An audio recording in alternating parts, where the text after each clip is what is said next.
বাবা, আমাদের অনাথ করে দিয়ে তুমি চলে গেলে। আমাদের তো আপন বলতে আর কেউ রইল না। দাদা বাবু, মন খারাপ কইরেন না, আপনাদের বাবা আপনাদের সাথেই আছেন। আসলে সেই ছোটবেলায় মা চলে যাওয়ার পর তুমি আমাদের দুই ভাই বোনকে কোলে পিঠে করে মানুষ করেছো। মায়ের অভাব কখনোই বুঝতে দাওনি মালতী মাসি। আজ বাবা চলে যাওয়ার পর বুঝতে পারছি মাথার উপর থেকে অভিভাবকের ছায়াটা চলে গেলে কেমন লাগে। আপনি আর ছোট দিদিমণি আমার সন্তানের চেয়ে কম কিছু না। প্রথমে পদ্মর বাপ আমাকে ছেড়ে চলে গেল, তারপর জলে ডুবে আমার একমাত্র মেয়েটাও 2 বছর বয়সে মরল। সেই যে জমিদার বাড়িতে এলাম, তখন থেকে তো আপনারাই আমার পরিবার। তোমাকে আমরা কখনো বাড়ির কাজের লোক হিসেবে দেখিনি মালতী মাসি। তুমি তো আমাদের পরিবারেরই একজন। বাবা চলে যাওয়ার পর এখন আপন বলতে আমাদের তুমিই আছো। আপনি এত ভেঙে পড়বেন না দাদা বাবু, অনেক রাত হলো, এবার শুয়ে পড়ুন যান। বোন ঘুমিয়েছে? হ্যাঁ, ছোট দিদিমণি অনেকক্ষণ ঘুমিয়ে পড়েছেন। বেশ, আমিও যাই তাহলে। তুমিও ঘুমিয়ে পড়ো মাসি। হ্যাঁ, এই যাই দাদা বাবু।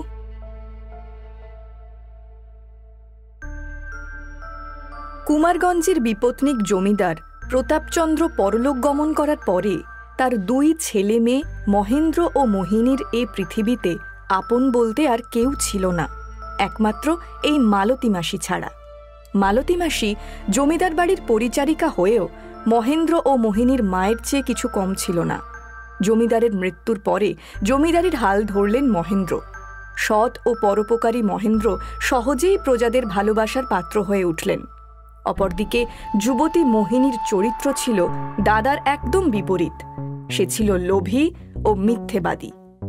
গ্রামেরই এক বখাটে ছেলের সাথে তার ছিল প্রেমের সম্পর্ক। এই ব্যাপার কি? বুড়ো মরার পর থেকে তো তোমার তো পাত্তাই পাওয়া যাচ্ছে না। আমাকে ভুলে গেলে নাকি? আমার বাবাকে তুমি ওভাবে বলবে না। তাছাড়া বাড়িতে সব কাজ মিটতে তো সময় লাগে নাকি, ওই সময় বেরোনো যায় না। এমনিতেই কত ঝুঁকি নিয়ে দেখা করতে আসি জানো। বাপকে বুড়ো বলেছি বলে একেবারে গায়ে লেগে গেছে। তা তোমার পূজনীয় বাবা তো মরে গেছে, এখন আবার ঝুঁকি কিসে? নিজের হবু বরের সাথেই তো মেলামেশা করছো নাকি? বাবা চলে গেছে তো কি হয়েছে? আমার দাদা যদি জানতে পারেন না তোমার মতো একজন বখাটে আর বেকার ছেলের সাথে আমি প্রেম করছি, তাহলে আমাকে শেষ করে ফেলবে। সেই বাপের জমিদারি পেলে আমি অমন ঠাঁটবার দেখাতে পারতাম, বুঝলে? এতদিন পরে দেখা হয়েছে, তুমি কি আমার সাথে ঝগড়াই করবে? ঠিক আছে, আমি চলে যাচ্ছি। রাগ করো না, তোমার সাথে একটা জরুরি কথা আছে। না, আমার কোনো কথা নেই, আমি চললাম। আরে তোমারই তো ভালোর জন্য বলতাম। ঠিক আছে, যেতে যাও যখন তাহলে যাও। আমার ভালোর জন্য? কি কথা? হ্যাঁ বলছি, তোমার বাবা মরে যাওয়ার পর তো এখন সম্পত্তির অর্ধেক অংশ তো তোমার, নাকি? সেসব তুমি বুঝে নিয়েছো তো? মেয়েদের আবার অর্ধেক সম্পত্তি? বাবা আমার নামে হয়তো কিছু রেখে গেছেন, আমি অত শত জানি না। ওই দেখো, জানি না বললে কি করে হবে? জানতে হবে, বুঝলে? নয়তো তোমার দাদা তোমাকে ঠকিয়ে সব নিজের নামে করে নেবে। না না, দাদা অমন মানুষ নয়, দাদা আমাকে খুব ভালোবাসে। অমন কত ভালোবাসা দেখলাম, সম্পত্তির লোভে সব জানলা দিয়ে পালায়। অতই যখন ভালোবাসা, তখন তোমার বিয়েটা দিচ্ছে না কেন? সম্পত্তি ভাগ করতে হবে ওই ভয় তো। বিয়ে দিলে তুমি খুশি হবে বুঝি? তুমি আমাকে বিয়ে করতে চাও না? মোহিনী, আমি তো শুধু তোমাকেই চাই। তাই তো বলছি, যদি নিজের ভালো চাও, নিজের অংশটা বুঝে নাও, তারপর আমরা পালিয়ে বিয়ে করে নেবো, কেমন? ভাবো তো, আজ তোমার দাদা না থাকলে তো সব তোমারই হতো। কথাটা তুমি ভুল বলনি। বেশ, আমি আজই দাদার থেকে সবটা বুঝে নেব। তাই ভালো, যাও তুমি। দাদা, আসবো? আরে বোন, আয় আয় আয়। দাদার ঘরে আসতে আবার অনুমতি লাগে নাকি তোর? তুমি তো এখন শুধু আমার দাদা নও, এই কুমারগঞ্জের জমিদারও, তাই অনুমতি তো নিতেই হবে। পাগলি বোন আমার, তোর কাছে আমি শুধুই তোর দাদা। বাবা চলে যাওয়ার পর জমিদারির দায়িত্বর সাথে সাথে তোর দায়িত্ব সবই তো এখন আমার। তা বটে। ও, তোমাকে যেটা বলতে এসেছিলাম, আজ ওই ঘটক ঠাকুর এসেছিলেন, তোমার খোঁজ করছিলেন। ঘটক ঠাকুর? তা আমাকে ডেকে দিসনি কেন? তুমি তখন বাড়ি ছিলে না দাদা, আমি ওনাকে বলে দিয়েছি আর আসতে হবে না। ওমা, তা কেন? কেন আবার? আমাকে দেখে বললেন আমার জন্য নাকি বিয়ের সম্বন্ধ এনেছেন, আমি তাই আসতে মানা করে দিয়েছি। কেন, তুই বিয়ে করতে চাস না কেন? বাবা থাকলে এই ভাবনা আমাকে ভাবতে হতো না, কিন্তু এখন একটা ভালো পরিবারে তোর বিয়ে দিতে পারলে আমি নিশ্চিন্ত হতাম। না, বিয়ে করতে চাই না তা নয়, সেটা তুমি যেটা ভালো বুঝবে, কিন্তু... এখানে কিন্তু আবার কি?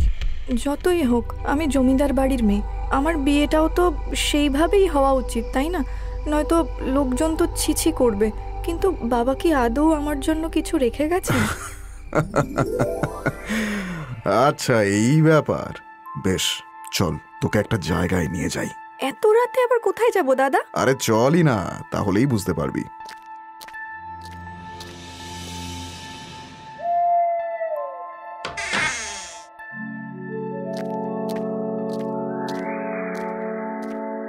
এগুলো কি দাদা?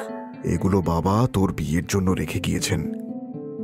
তুই অযথায় চিন্তা করছিলি, আর বাবা যদি নাও রেখে যেতেন, আমি তো আছি নাকি। আমি তো আগে কখনো এই ঘরে আসিনি। তুমি বা বাবা কেউ তো আমাকে কিছু বলনি। বাবা মারা যাওয়ার 2 দিন আগে আমাকে এইসব বুঝিয়ে দিয়ে গিয়েছিলেন। এখন তুই সাবালিকা, তাই তোর অংশ তোকে দেখিয়ে দিলাম। ও বাবা, এত সম্পদ! এগুলো সব বুঝি তোমার? বাবা তোমার জন্য এত এত কিছু রেখে গেছেন? দাস পাগলি, এগুলো শুধু আমার নাকি, এগুলো সব জমিদারির হিসেবের জিনিস। প্রজাদের দেখভালের জন্য, দুঃসময়ের জন্য এগুলো সঞ্চয় করে রাখা। আচ্ছা চল এবার, অনেক রাত হলো, ঘরে গিয়ে শুয়ে পড়। কাল আবার ঘটক ঠাকুরকে আমিই ডেকে পাঠাবো। ঠিক আছে দাদা।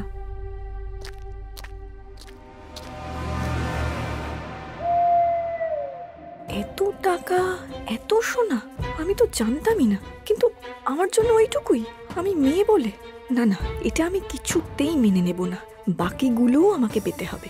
প্রজাদের ভালো রাখা না চাই। আমাকে বিদায় করে দাদা জমিদারি একা একা ভোগ করবে, এ আমি কিছুতেই হতে দেব না। আমাকে এর মধ্যেই কিছু একটা করতে হবে। কিন্তু আমি একা কি পারবো? না, কালকে রমেশের সাথে একবার কথা বলতে হবে।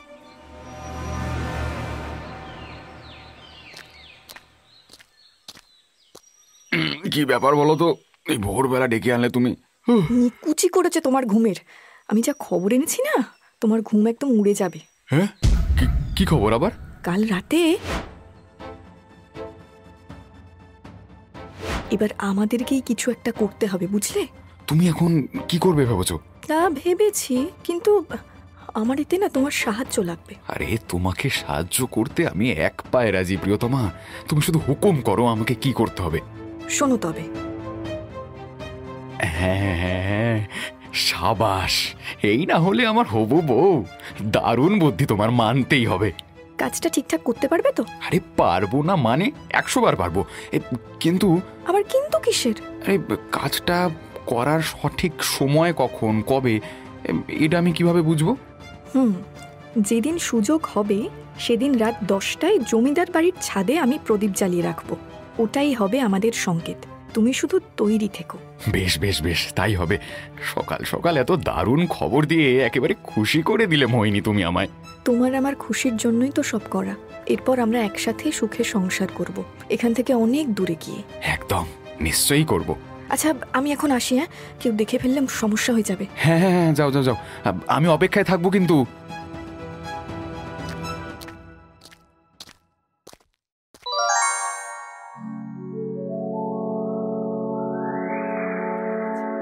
প্রতিদিন রাতে রমেশ 10টা বাজার আগেই জমিদার বাড়ির পাঁচিলের কাছে গিয়ে ঠায় দাঁড়িয়ে থাকে, ছাদের দিকে চোখ দিয়ে। কিন্তু আলো আর জ্বলে না। পঞ্চম দিন রাত ঠিক 9:45টায়। ধুর, কার ভাল লাগে রোজ রোজ মশা কামড় খেতে। আজই শেষ। এরপর যা করার আমি নিজেই করব। ওই মোহিনীর দ্বারা কিচ্ছু হবে না। আরে ওই তো প্রদীপ জ্বলে উঠেছে মনে হচ্ছে। তার মানে মোহিনী সব ব্যবস্থা করে রেখেছে। তোর বড়লোক হওয়া আটকায় কে? যাই, আর সময় নষ্ট করে লাভ নেই।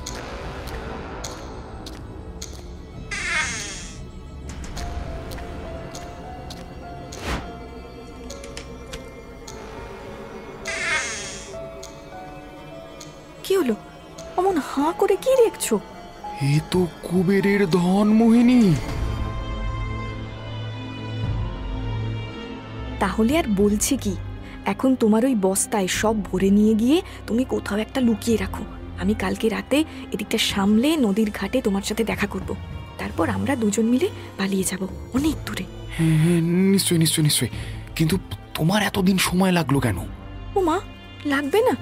এই ঘরের চাবি সবসময় দাদার কাছে থাকে। আমি অনেক কৌশলে ওই চাবির ছাপ তুলে নকল চাবিটা বানালাম, তারপর আজকে তোমাকে সংকেত দিলাম। বাবরে, দারুণ বুদ্ধি তোমার। আর দেরি করে লাভ নেই, চলো চটপট সব ভরে নি। এই বলে রমেশ নিজের বস্তাতে তাড়াতাড়ি বাক্সগুলোর মধ্যে থেকে টাকা পয়সা সোনাদানা বের করতে লাগলো। মোহিনীও হাতে হাতে সাহায্য করলো ওকে।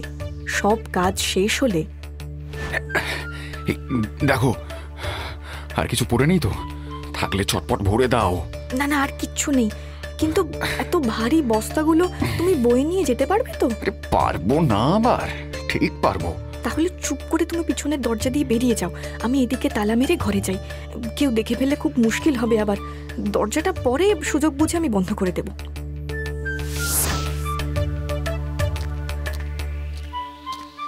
এই কে রে?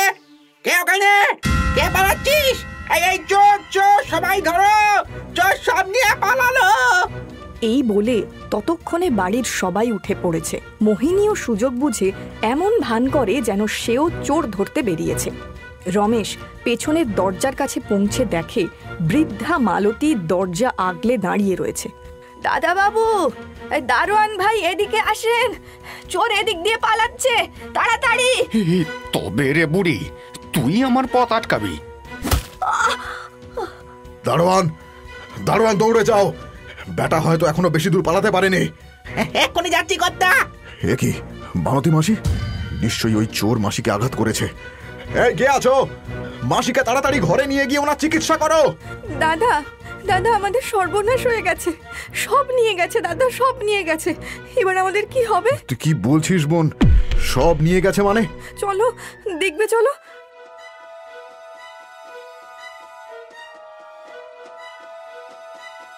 হে ভগবান, এ আমি কি দেখছি?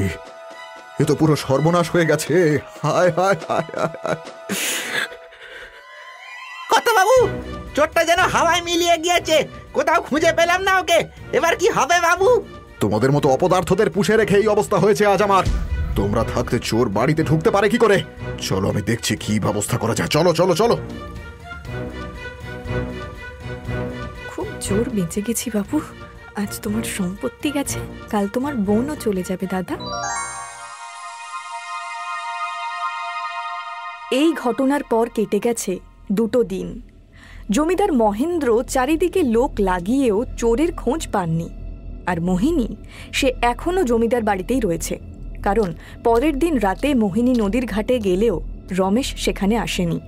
তাই আজ সে তার বিশ্বস্ত এক দাসীকে পাঠিয়েছে রমেশের বাড়িতে তার খোঁজ নিতে। কি রে, খোঁজ পেলি তার? কোথায় আছে সে? দেখা হয়েছে তোর সাথে? বলেছিস আমার কথা? না দিদিমণি, দেখা তো হয়নি, সে তো এখানে নেই। নেই মানে? কোথায় গেছে? ওর মা বললো 2 দিন ধরে রমেশ নাকি বাড়ি ফেরে না, ওরাও জানে না কোথায় গেছে। ও ঠিক আছে, তুই যা। তবে কি রমেশ আমাকে ঠকালো? না না, ও তো আমাকে ভালোবাসে, ও আমাকে ঠকাবে কেন? ও নিশ্চয়ই গা ঢাকা দিয়ে আছে, 2 দিন পরে ঠিক ফিরে আসবে। দিদিমণি, দাদা বাবু আপনাকে ডাকছেন। ঠিক আছে, তুমি যাও, আমি আসছি। দাদা, তুমি আমায় ডাকছিলে? হ্যাঁ রে, আসলে একটা কথা জানার ছিল। কি কথা দাদা? আমাদের যে ঘরে সম্পত্তি থাকতো, সেই ঘরের কথা তুই কি কাউকে বলেছিলি? না তো দাদা, আমি কাকে বলতে যাব? কেন, কি হয়েছে? ওই ঘরের কথা তো আর বিশেষ কেউ জানতো না, তাহলে চোর ওটার খোঁজ পেল কি করে? এই বাড়িরই কেউ তাকে নিশ্চয়ই খবর দিয়েছে। এভাবে জেরা করলে তো আমি ফেসে যাব। না না, এই হতে দেওয়া যাবে না। আমার তো একজনকে সন্দেহ হয় দাদা। আমি জানি না তুমি বিশ্বাস করবে কি না। কাকে বলতো? মালতী মাসিকে। চোরের দিন রাতে মালতী মাসি তো পেছনের দরজার সামনে পড়েছিল শুনলাম।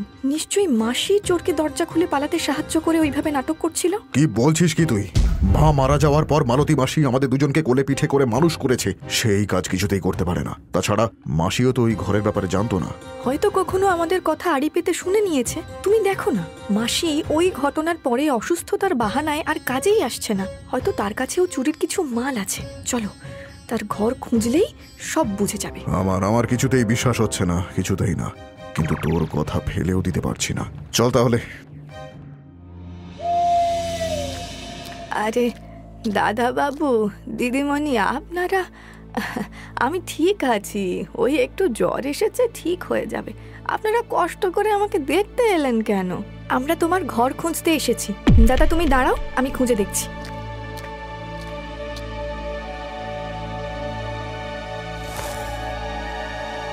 এই এই দেখো দাদা, এই দেখো, আমি ঠিক ধরেছিলাম। আমি বলেছিলাম না চুরির মাল মাসির ঘরেও আছে।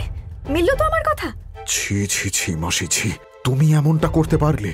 তোমাকে আমরা কত বিশ্বাস করতাম, আর তুমি কিনা চোর ঢুকিয়ে আমাদের এমন সর্বনাশ করলে। দাদাবাবু, তোমরা কি বলছো? আমি তো কিছুই বুঝতে পারছি না। আমি তো চোর ধরতে গিয়েছিলুম, আমি কিচ্ছু করিনি। আর ওই চুড়ি আমার জামা কাপড়ে কিভাবে এলো আমি সত্যি জানি না দাদাবাবু, আমি সত্যি জানি না। থাক, তোমাকে আর কিচ্ছু জানতে হবে না। দাদা তুমি পুলিশ ডাকো, এক্ষুনি পুলিশ এসে সব জিনিসপত্র উদ্ধার করে দেবে। না, মাসি একসময় আমাদের জন্য অনেক কিছু করেছে, তাকে আমি পুলিশে দিতে পারবো না। মাসি, তোমার আর এই বাড়িতে থাকা চলবে না। তুমি এক্ষুনি এই বাড়ি ছেড়ে বেরিয়ে যাও। মহেন্দ্রকে মালতী কিছুতেই বিশ্বাস করাতে পারে না যে সে চোর নয়। তাই জমিদার বাড়ি ছেড়ে সে বেরিয়ে গিয়ে আশ্রয় নেয় তার নিজের ছোট্ট কুটিরে। এদিকে সেই চুরির পর থেকে জমিদার বাড়ির অবস্থা যেমন খারাপ হতে থাকে, তেমনি খারাপ হতে থাকে মোহিনীর শারীরিক অবস্থা। কারণ রমেশ আর ফিরে আসেনি। দুশ্চিন্তায়, অপরাধের গ্লানিতে মোহিনী যেন দিন দিন মৃত্যুর মুখে এগিয়ে যেতে থাকে।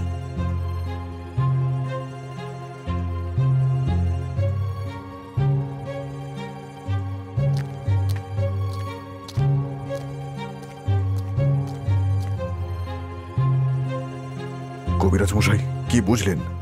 আমার বোন তাড়াতাড়ি সুস্থ হয়ে যাবে তো? ও ছাড়া আমার যে আর কেউ নেই। এখান থেকে ও সুস্থ হওয়ার সম্ভাবনা নেই জমিদার মশাই। আপনি বরং দিদিমণিকে নিয়ে একটু জল হাওয়া বদল করে আসুন, তাতে যদি কিছু উপকার হয়। বেশ, দেখছি কি করা যায়। আমি তবে চলি জমিদার মশাই। আমি কোথাও যাব না দাদা, আমি এখানেই থাকবো। আহা, তা বললে কি করে হয় বোন? তোকে যে সুস্থ হতেই হবে, তুই চিন্তা করিস না, আমি তোকে নিয়ে যাব।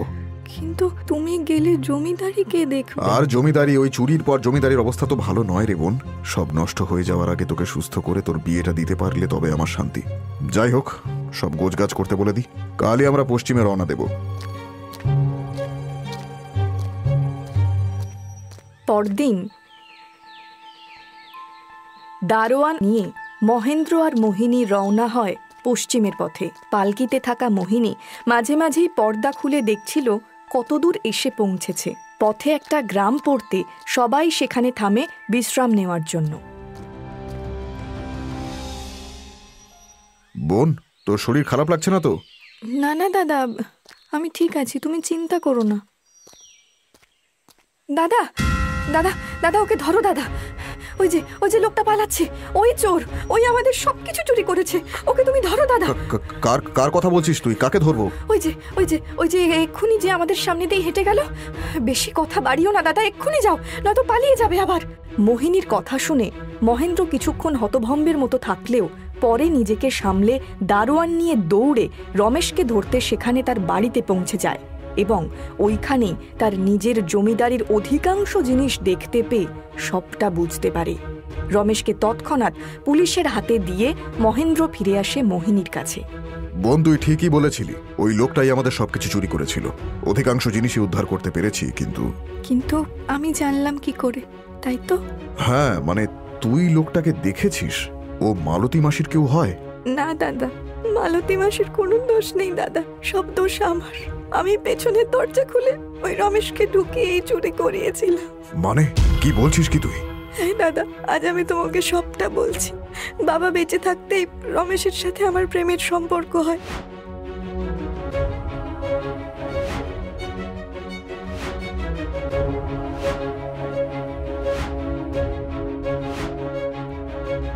আমি নিজেকে বাঁচাতে মালতী মাসির নামে দোষ দিয়েছিলাম। আমাকে ক্ষমা করে দাও দাদা, আমাকে ক্ষমা করে দাও। ছি ছি ছি ছি ছি ছি, বোন, তুই যে এমন করবি আমি ভাবতেও পারিনি। ছি ছি, কিন্তু ক্ষমা যদি চাইতেই হয় মালতী মাসির কাছে চাইতে হবে। এক্ষুনি চল সেখানে। এইখানেই তো মালতী মাসি আগে থাকতো, নিশ্চয়ই এখানেই এসে উঠেছিল। চারিদিকে এরকম পচা গন্ধ কেন? হ্যাঁ তাই তো দেখছি, চল ঘরের ভেতরে যাই। মহেন্দ্র আর মোহিনী যখন সেই ঘরের ভিতরে গিয়ে ঢোকে, দেখে মালতীর পচা গলা দেহ ওই ঘরে পড়ে আছে। অসুস্থ মালতী সেদিন জমিদার বাড়ি থেকে বেরিয়ে এখানে এসে আশ্রয় নেয় ঠিকই, কিন্তু মিথ্যে দোষারোপের যন্ত্রণা আর চরম অসুস্থতায় চিকিৎসা না পাওয়ায় সে যে কখন মৃত্যুর মুখে ঢলে পড়ে কেউ জানতে পারে না। মালতীর এই অবস্থা দেখে মহেন্দ্র ও মোহিনী কেউই নিজেদের কখনো ক্ষমা করতে পারেনি।